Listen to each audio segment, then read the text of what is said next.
혼자 있는 사람을 보면 불쌍하다는 생각이 드시나요? 아닙니다. 혼자는 외롭지도 불안하지도 않습니다. 당연한 말이지만 가장 외로운 사람은 마음이 통하지 않는 가족과 함께 사는 고령자입니다. 사실 고령자의 자살률은 예상과 달리 혼자 사는 고령자보다 같이 사는 고령자 쪽이 더 높다고 합니다. 그래도 싱글 입장에서는 이러니 저러니 해도 자녀가 있으면 안심이 되잖아. 무슨 일이 생기면 달려와 줄 수 있으니까 라고 불평할 수 있습니다. 하지만 조사에 따르면 자녀가 있는 사람, 없는 사람, 가까이에 사는 사람, 멀리 사는 사람으로 나눠 만족도와 고민, 외로움과 불안을 비교한 결과 자녀가 없는 싱글이 만족도가 가장 높은 데다가 고민은 적고 외로움과 불안도 더 낮았습니다. 싱글 중에는 스스로 싱글을 선택한 사람과 어쩔 수 없이 싱글이 된 사람이라는 두 종류가 있습니다. 싱글의 삶을 살 마음가짐이 있느냐 없느냐에 따라 나뉜다고도 말할 수 있습니다. 스스로 선택한 싱글 생활에는 외로움도 불안도 없습니다. 높은 만족도와 적은 고민을 보여주는 이 데이터는 사실을 뒷받침해줄 강력한 지원군입니다. 그런데도 미디어에서는 여전히 혼자 사는 고령자를 마치 사회 문제처럼 묘사할 때가 많습니다. 혼자 사는 것과 고립은 다릅니다. 돈과 가족이 있다고 해서 반드시 안심할 수도 없습니다. 만약 함께 사는 가족이 학대나 방치를 한다면 훨씬 더 불행하고 위험할 수도 있습니다. 가족과 동거 중이라 간병보험을 이용하지 못하는 경우도 많습니다. 이럴 때면 따로 살면 좋을 텐데 라는 생각이 들 때도 있을 것입니다. 오히려 1인 가구면 돌봄을 위해서 개입하는 것이 훨씬 수월하기 때문입니다. 부모와 자녀 세대를 분리할 때는 노인을 집에서 빼내는 게 아니라 젊은 사람이 나오는 게 도리입니다. 젊은 사람은 환경 변화에 적응하기가 쉽고 애초에 집도 부모의 집일 확률이 높을 테니 말입니다. 부모가 자식을 위해 자신 명의의 집에서 나와야 하는 것은 말이 안 됩니다. 주변을 둘러보면 혼자서도 잘 사는 노인이 얼마든지 있습니다. 싱글에 대한 부정적인 편견이 사라져야 합니다. 세상이 변화하는 속도는 우리의 예측을 훨씬 뛰어넘습니다. 가장 크게 바뀐 것은 부부 중 한쪽이 사망하여 혼자가 되어도 자녀와 함께 살지 않고 혼자 사는 사람이 늘었다는 점입니다. 세대 간의 가구 분리가 완전히 자리를 잡고 있습니다. 그래야 부모와 자녀 모두가 행복하다는 사실을 배웠기 때문일지도 모릅니다. 고령자 스스로도 혼자 사는 것이 의외로 괜찮다고 깨닫기 시작했기 때문일 수도 있습니다. 사실 우리는 모두 인생에서 일시적인 시간 동안만 가족으로 함께 삽니다. 그 시기가 지나면 모두 다 똑같은 싱글입니다. 결국에는 모두가 싱글로 돌아오게 되어 있습니다. 1인 고령자 가구를 싱글로 부른다면 어떨까요? 고독과 고립에서 젊음과 생기로 옮겨지는 느낌이 들 것입니다. 젊은 사람이든 노인이든 혼자 사는 사람들을 보면 불쌍하다, 외롭겠다라는 생각이 들 때가 있을 것입니다. 하지만 나이 들수록 혼자 지내는 것이 행복하고 편안하다고 말하는 사람들이 있습니다. 이들은 어떻게 만족도는 높고 고민도는 낮은 삶을 얻을 수 있었던 것일까요? 책, 집에서 혼자 죽기를 권하다에는 나이 들수록 혼자 지내는 사람이 편안한 이유에 대해 이렇게 말하고 있습니다. 만족스러운 혼자 살기의 3가지 조건. 여러분은 노년에 혼자가 되었을 때 자녀와 함께 살기를 원하십니까? 앞으로 1인 가구를 가장 많이 늘려주는 세대가 될 50대와 60대는 물론 40대에서도 혼자 사는 쪽을 선택하시는 분들이 많아지고 있습니다. 실제로 현재 노년층에서는 혼자 사는 것을 선호하시는 분들을 예전보다 더 많이 볼 수 있습니다. 왜일까요? 자녀들에게 짐이 되기 싫어서 자기들끼리 잘 살기를 원하는 마음이 많지만 부부끼리 있다가 혼자가 되었어도 자녀와 같이 살면 불편해서 자유롭게 살고 싶어서라고 말씀하시는 분들이 적지 않습니다. 실제로 우리보다 고령화를 먼저 겪고 있는 일본에서도 나이 들어서 혼자가 되어도 자녀와 함께 살지 않고 혼자 사는 사람이 늘었고 혼자서 자유롭게 살았을 때 만족도 또한 높아졌다고 합니다. 자식이 없으면 외롭지 않을까 생각했지만 책에서는 많은 분들이 처음 얼마간은 외롭다가 이런 상황에 익숙해지면서 만족도가 높아졌다고 말합니다. 게다가 처음부터 자식 없이 살던 사람들은 특별히 외롭다는 느낌이 적었습니다. 정작 자식이 없어도 혼자 살아도 행복하고 편안한데 그것을 바라보는 사람들이 불쌍하다, 외롭다는 시선으로 대하는 사람들이 많다고 책은 지적합니다. 실제 노인들을 대상으로 조사한 자료를 보면 노후의 생활 만족도에는 세 가지 조건이 필요했습니다. 익숙한 장소에서 진정으로 신뢰할 수 있는 친구나 친척과 자유롭게 사느냐에 따라 결정되었습니다. 즉, 고급 요양시설보다 내가 살던 집에서 좋은 사람들과 교류하되 신세 지지 않고 자유롭게 사는 걸 원했습니다. 결론은 혼자 사는 것에 만족감을 많이 느낀다는 것입니다. 과거 개인적으로 들어왔고 뉴스나 드라마에서도 할머니, 할아버지들이 살던 동네에서 떠나는 것을 상당히 부담스럽게 여겼던 것을 기억합니다. 나이 들어 일이 없으면 빨리 늙는다는 말과 함께 아는 사람이 없는 동네로 이사가면 적적함에 빨리 늙는다는 것입니다. 나이 들수록 활력도 필요하지만 생활권과 인간관계에서 안정감을 얻어야 비로소 삶의 편안함을 얻을 수 있습니다. 그래도 혼자보다는 부부끼리 사는 것이 제일 행복하지 않을까 싶었는데 자료에서는 부부가 함께 하는 것이 가장 만족도가 떨어지고 고민은 최대였습니다.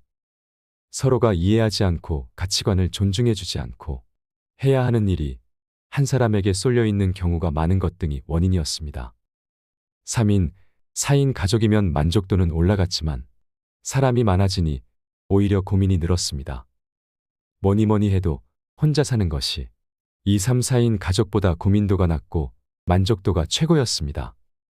물론 무엇보다 돈이 있어야 하지만 충분히 생각한 것만큼 없어도 자신이 사는 지역에서 좋은 사람들과 어울려 즐겁게 사는 사람들을 주변에서 어렵지 않게 찾을 수 있습니다. 젊은데 혼자 살고 있거나 나이 들어 혼자인데도 만족감이 높은 사람들은 공통적으로 남에게 신세 지지 않고 혼자 살 수 있는 정신력과 경제력, 좋은 인성을 가지고 있었습니다. 사회성은 노후에 아무런 도움이 되지 않는다. 책은 질문합니다. 오랫동안 사회인으로 살면서 익힌 사회성은 왜 노후에 아무런 도움이 되지 않을까? 책이 말하듯 회사인이지 사회인이 아니었기 때문입니다. 이해관계를 바탕으로 잠시 형성됐다가 이해관계가 사라지면 함께 사라져버리는 휘발성 높은 인간관계였기 때문입니다. 퇴직할 때까지 이런 인간관계에만 집중할 경우 퇴직 후에 가까운 인간관계는 찾기 힘들지 모릅니다. 이러한 인적 네트워크를 자신의 사회적인 업적으로 여기고 정작 인생을 함께할 인간관계는 중요하지 않게 여기는 경우가 적지 않습니다. 이것은 위험한 착각입니다. 어찌 보면 오만함이 빚어낸 인간관계의 재앙이라고 할 수 있습니다.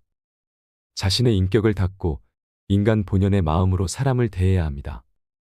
직위를 가졌다고 타인을 대할 때 건방져지거나 손익으로만 사람을 대하는 태도는 어느 순간 고립이라는 형벌로 자신을 덮칠 수 있습니다. 진짜 중요한 것은 고립되지 않는 것. 요즘 들어 고독사라는 말을 흔치 않게 듣습니다.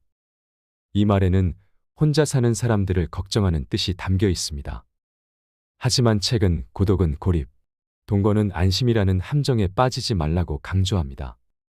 문제의 원인은 살아있을 때 이미 외부와 고립되어 있었던 것이 가장 문제로 지적됩니다. 이로 인해 발견이 늦어서 슬픈 상황을 만듭니다. 하지만 이보다 더 우려하는 것이 있습니다. 혼자 아프다가 죽는 두려움입니다. 요양원에 가는 것도 이를 대비한 방법입니다. 가족이 있으면 가족에게 도움을 요청하거나 가족이 없을 경우 1인 가구 지원 서비스를 이용하는 방법이 있습니다. 이때 나이 드신 분들의 걱정을 들어보면 자기 아픈 것도 걱정이지만 다른 사람에게 짐을 지우는 걸 그렇게 걱정합니다. 그래서 치매를 더 무섭다고 하십니다. 이에 대한 대응책은 자신의 인생에 충실한 자세를 가지는 것입니다. 짧고 굵게 살 거라며 술에 담배에 즐기고 싶은 걸 즐기다 간다고 하는 사람들이 있는데 실상은 이런 사람이 길고 가늘게 살아서 주변 사람들에게 못할 짓을 하는 걸 봅니다. 자기는 그래도 즐겁게 살기라도 했지만 죄 없는 가족과 주변 사람을 힘들게 하는 것은 죄라면 죄라고 생각합니다. 다른 사람에게 폐를 끼치고 싶지 않다면 정말 자기 건강 관리에 신경 쓰고 성실하게 노력해야 합니다. 건강 관리를 철저히 하는 부모님을 둔 자식이야말로 큰 복입니다. 이런 어른들은 생활에 임하는 자세도 성실하십니다. 이는 나이를 불문하고 혼자 지내도 편안한 사람들에게서 찾아볼 수 있는 큰 특징입니다. 하지만 남에게 패 끼치지 않고 혼자 살아도 행복하려면 생전에 고립되어 살지 않는 것이 최고라고 생각합니다. 나의 행복한 삶에도 좋고 남에게 패 끼치는 일을 최대한 줄일 수 있기 때문입니다. 외부와 단절하며 사는 것은 자신은 행복할지 모르지만 남에게 큰 부담을 주는 행동일 수 있습니다. 불상사가 생길 때 남에게 부담 주지 않으려면 최소한 공공기관의 연락 서비스라도 주기적으로 될 수 있도록 만들어 놓는 것이 좋습니다. 주변 인적 네트워크와 주기적으로 연락을 주고받는 관계를 만들어 놓는다면 부담은 훨씬 줄게 될 것입니다. 여기서 우리는 또 생각해 봐야 할 것이 있습니다. 이것이 정말 나이든 노인만의 이야기일까요? 요즘 뉴스에는 젊은 사람들의 슬픈 이야기도 심심치 않게 들립니다. 젊은 사람들도 절대 놓치면 안 되는 것이 스스로를 고립하고 갇히는 것입니다. 혼자서도 잘 사는 사람들의 특징이 있습니다. 친구가 별로 없어도 혼자서도 잘 사는 사람들의 생각 습관을 말씀드리겠습니다. 혹시 내가 연락하지 않으면 연락하지 않는 친구가 있지 않으신가요? 이것저것 챙겨줄 땐 많았는데 나에게서 얻어갈 게 없어지자 사라지는 인맥도 있습니다. 이럴 때 인간관계나 친구에 대해 허무함을 느낍니다. 그런데 허무함을 넘어 불안해하고 자신감을 잃는 사람들이 있습니다. 반면 친구가 별로 없는데도 자신감 있고 오히려 더 즐겁게 지내는 것 같은 사람들이 있습니다. 친구가 많든지 적든지 크게 영향을 받지 않습니다. 이들은 특히 독립적이고 감정적인 부분에서 강한 면을 보여 부럽습니다. 타인의 반응에 흔들리지 않고 자기 주장도 차분하게 말합니다. 일부러 강한 척하지 않아도 부드러운 강함이 느껴지는 사람입니다. 이들의 강함은 어디에서 나왔을까요? 친구가 별로 없어도 잘 사는 사람들의 생각 습관. 첫 번째, 나의 존재를 다른 사람에게 증명받으려 하지 않는다. 남에게 인정받고 싶다는 생각이 강한 사람은 자기 개성을 버리면서까지 주위 사람의 마음에 들고자 애쓴다고 말합니다. 인정을 받으면 무리에 받아들여졌다는 안정감을 느끼고 칭찬을 들으면 자신감이 생깁니다. 하지만 타인이 마음에 들어 하는 것 같지 않으면 눈치를 보고 자신감도 꺾입니다. 이렇게 된다면 영원히 타인의 관심 속에서 살아야 하고 매 순간 타인을 통해 자신의 존재감을 확인받아야 안심하게 됩니다. 결국 남들의 의지에서 살아가게 되는 것입니다. 남에게 의지하는 사람보다는 그런 대상이 되는 사람이 강하게 보입니다. 의지하려는 사람은 자꾸 남의 눈치를 보고 그 대상이 되는 사람은 상대를 크게 신경 쓰지 않는 것처럼 보입니다. 자기 세력을 많이 모아 휘두르는 사람이 이런 모습을 보입니다. 혼자서도 잘 사는 사람도 이런 모습을 보입니다. 차이점은 자기 세력을 많이 모으려는 사람은 다른 사람이 자기 곁에 모이지 않으면 불안해합니다. 사실 이 사람도 다른 사람에게 집착하고 크게 의존하는 사람입니다. 반면에 혼자서도 잘 사는 사람은 친구 양보다 수는 적어도 따뜻한 관계를 더 소중히 생각합니다. 관계에 대해 너무 집착하는 모습을 보이지 않습니다. 관계를 가볍게 본다는 것이 아니라 서로 부담 주지 않으면서 편한 것이 오히려 오래가는 관계가 된다는 것을 알기 때문입니다. 관계에도 유효기간이 있다는 것을 알고 어떤 관계는 평생 유지할 수 없다는 것을 받아들입니다. 그래서 더욱 나의 존재를 다른 사람에게 증명받으려 하지 않습니다. 타인에게 증명받는 것이 크게 의미가 없기 때문입니다. 기분이 좋을지는 모르지만 언제 사라질지 모르는 연예인의 인기와도 같습니다. 그보다 중요한 것이 내가 내 자신을 인정하는 것입니다. 그러면 타인의 칭찬이나 인정에도 겸손하고 비판에도 크게 흔들리지 않게 됩니다. 이런 태도로 인해 타인의 평가에 흔들리지 않는 사람, 독립적인 힘을 가진 사람이 되는 것입니다. 나의 존재를 다른 사람에게 증명받으려고 하는 이유는 아직 자기 삶의 방식에 확신이 없어서일 수도 있습니다. 그래서 누군가에게 의존하고 자립적으로 일을 진행하지 못합니다. 대신 남이 인정하는 방식만 좇게 됩니다. 결국 자신은 없어지고 마는 것입니다. 이런 굴레에서 벗어나려면 정신적으로 성장하고 자립심이 강한 사람이 되어야 합니다. 이를 위해 조금씩 혼자에 익숙해지는 훈련이 필요합니다. 무슨 일이든 혼자서 생각하고 혼자서 판단하고 행동할 기회를 점차 늘리면 정신적으로 성장하여 내면이 강한 사람이 될 수 있습니다. 또한 있는 그대로의 자신을 긍정적으로 생각하는 자세, 그냥 나답게 편하게 살아도 된다는 마음가짐을 가지는 것도 나를 강하게 만들어줍니다.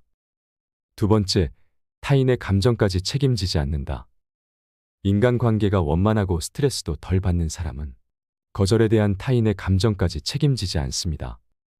거절당한 타인의 감정까지 너무 신경 써서 들어주는 것이 당장은 좋게 보일지 모르지만 이렇게 내린 결정이 상대와 등을 돌리는 일로 이어지는 경우가 많습니다. 내가 할 수 없는 일을 무리해서 하다 보니 내가 힘들어 상대를 원망하게 되고 상대는 상대대로 만족하지 못해 사단이 벌어지는 것입니다.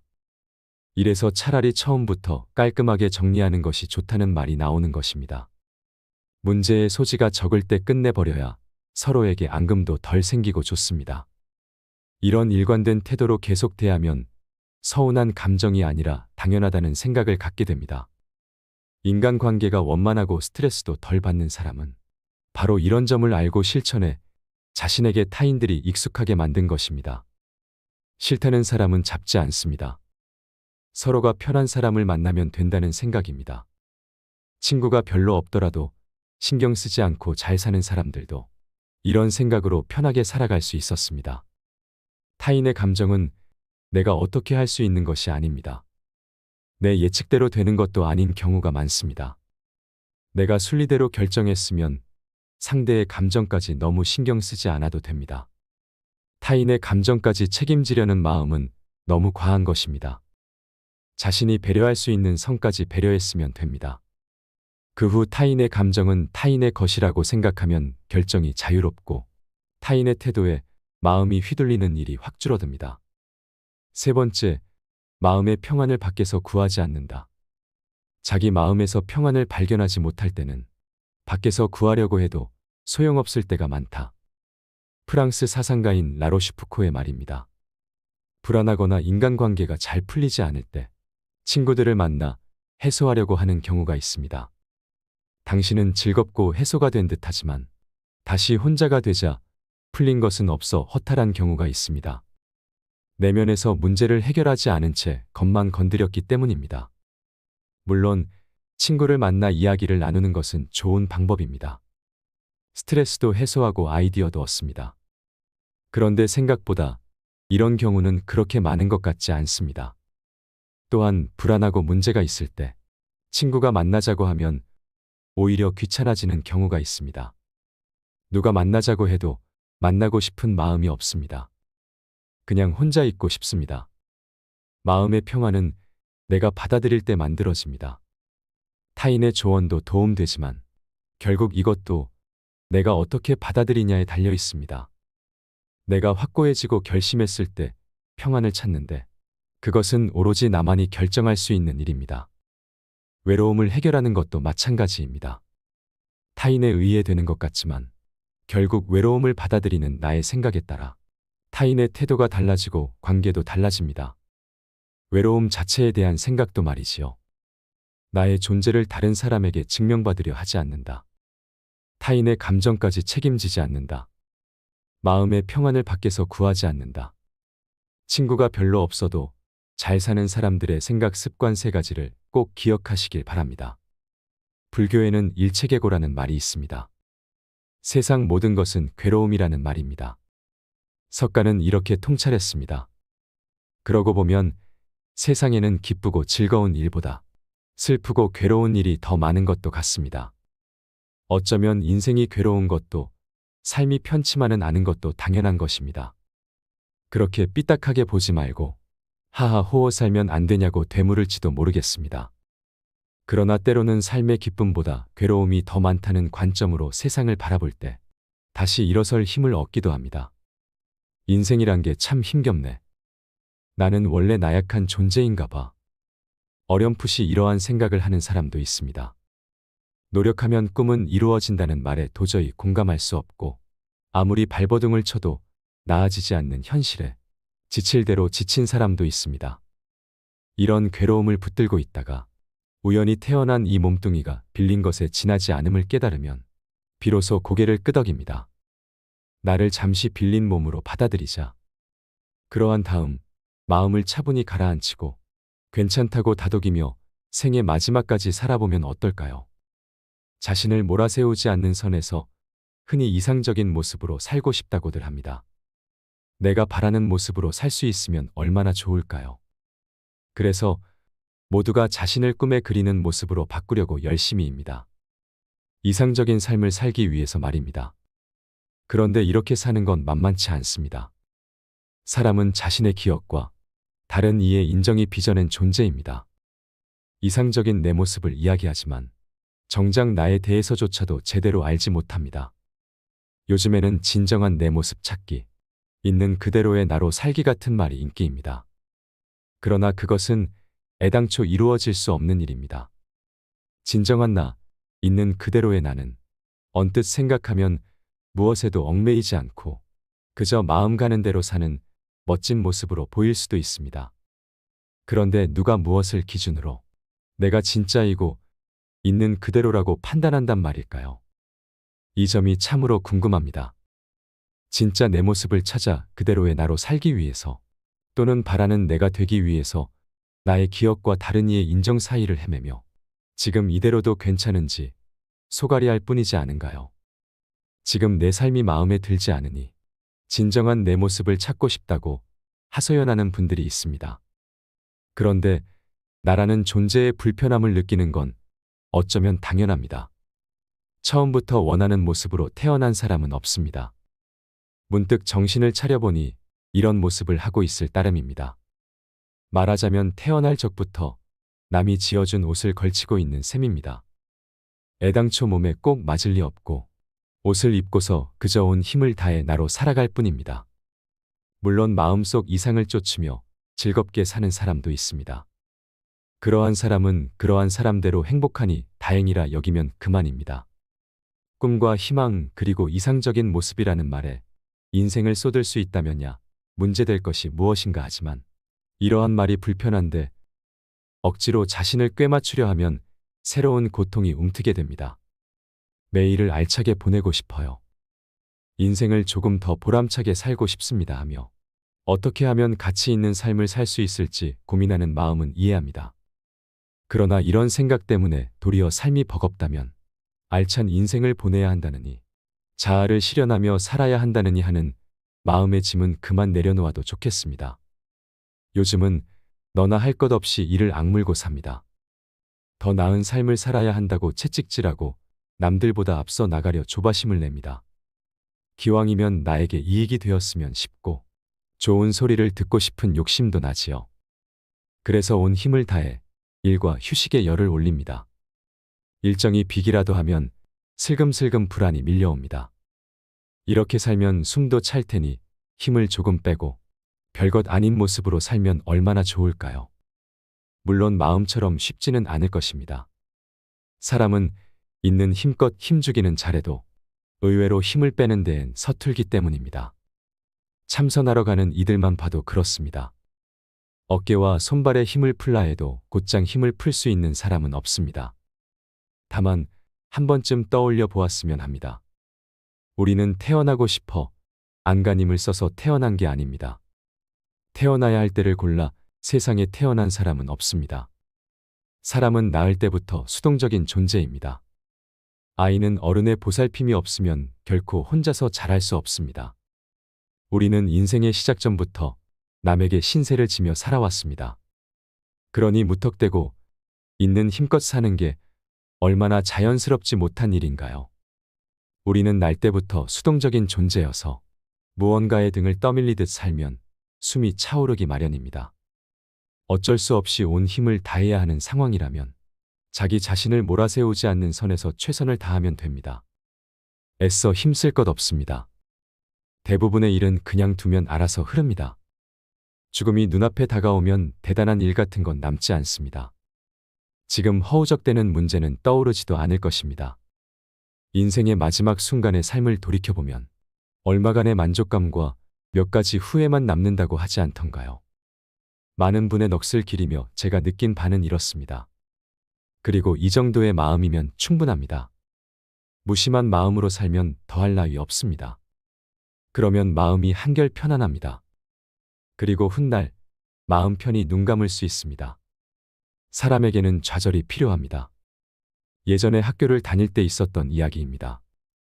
사회를 맡은 학교 선생님이 여러분의 삶에 도움이 되는 이야기를 해줄 거라며 한 스님을 소개했습니다. 그런 이야기는 자신이 없습니다만 이라면서 스님은 말씀을 시작하셨습니다.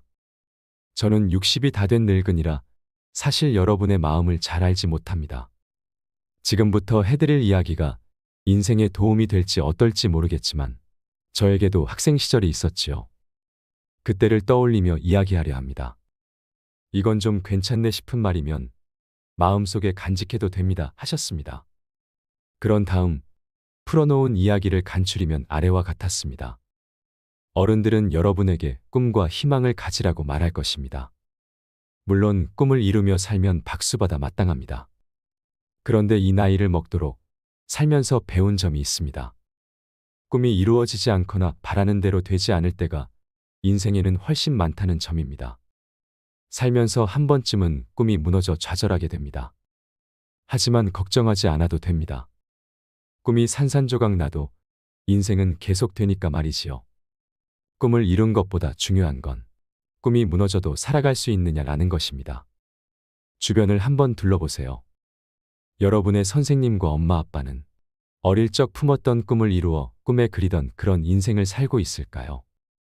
밭일을 하고 공원을 산책하는 할아버지와 할머니에게 새삼스럽게 꿈과 희망이 필요할까요? 꿈 같은 거 이루려 하지 않아도 모두 건강히 잘만 삽니다. 그러니 없는 꿈과 희망을 억지로 만들 필요는 없습니다. 아무 문제 없으니 마음을 편히 가져도 됩니다. 미래가 창창한 학생들에게 하기에는 너무 노골적인 말이 아닌가 싶기도 했지만 학생들은 스님의 말씀을 눈을 반짝이며 들어주었습니다. 다행히 스님의 이야기가 와닿았던 모양입니다. 꿈과 희망을 품으면 안 된다는 게 아니었습니다. 다만 꿈과 희망이 없어도 살아가는 데에는 전혀 문제가 없다는 뜻이었죠. 요즘 흔히들 말하는 꿈은 보통 직업을 가리킵니다. 요즘 사람들에게 꿈은 곧 되고 싶은 직업이고 이를 통해서 자아를 실현하려고 합니다. 그런데 나라는 존재는 애당초 모호합니다. 그래서 직업을 생각할 때 무엇보다 중요한 건 남에게 도움이 되는 일로 돈을 벌 수 있는가입니다. 직업은 꿈을 위한 것만은 아닙니다. 이를 알지 못하면 꿈과 희망이라는 말에 덫에 걸리기 쉽습니다. 정말로 훌륭한 건 원하는 바를 이루며 사는 사람이 아닙니다. 꿈이 산산이 조각나도 살아가는 사람입니다. 원하는 바가 이루어지지 않아도 굳건히 사는 사람입니다. 꿈과 희망을 이루며 산다는 건 어떤 의미에서는 순탄한 삶이라고 할 수 있습니다. 가령 올림픽에서 금메달을 딴 선수는 사람들의 기대와 중압감을 견뎌내고 좋은 결과를 냈다는 점에서 박수를 받아 마땅합니다. 그러나 이들은 타고난 재능과 정신력이 있었고 꿈을 이루기 위해 그에 걸맞은 노력을 했을 따름입니다. 재능과 노력에 걸맞은 성과를 냈으니 어찌 보면 당연한 결과입니다. 뼈를 깎는 노력을 했지만 메달 근처에도 못 간 선수가 메달을 딴 선수보다 못한 사람이냐 하면 그렇지 않습니다. 원하는 바를 위해 있는 힘껏 최선을 다했지만 꿈을 이루지 못했습니다. 꿈을 손에 넣으려 온 힘을 다했지만 역부족이었습니다. 하지만 이러한 좌절을 털고 일어나 다시 앞을 향해 나아가는 사람의 저력은 얼마나 감탄스러운 일입니까? 좌절은 생각의 폭을 넓혀주고 마음을 단단하게 찾아주는 재산이 됩니다. 사람에게는 좌절이 필요합니다. 좌절감을 맛보면 무엇이 나에게 이익인지 저울질하던 마음을 내려놓을 수 있습니다. 욕심을 채우고 싶다. 남들에게 인정받고 싶다. 기왕이면 나에게 득이 되었으면 좋겠다. 이렇게 우리는 평소에 이익을 얻으려는 마음으로 움직입니다. 이렇게 하면 잘 될지도 몰라. 이게 나한테는 더 좋겠어 라고 생각합니다. 그런데 한번 실패를 맛보면 이리저리 따져보던 마음이 싹 가십니다. 생각대로 되지 않거나 꿈이 산산조각이 나면 이익을 따져가며 행동하기보다는 나에게 정말로 소중한 것이 무엇인지 돌아보게 됩니다. 나에게 소중한 가치가 무엇인지 깨달으면 노력이 좋은 결실로 이어질지 알 수 없더라도 걸음을 내디딜 수 있습니다. 이런 이에게는 잠재력이 있습니다.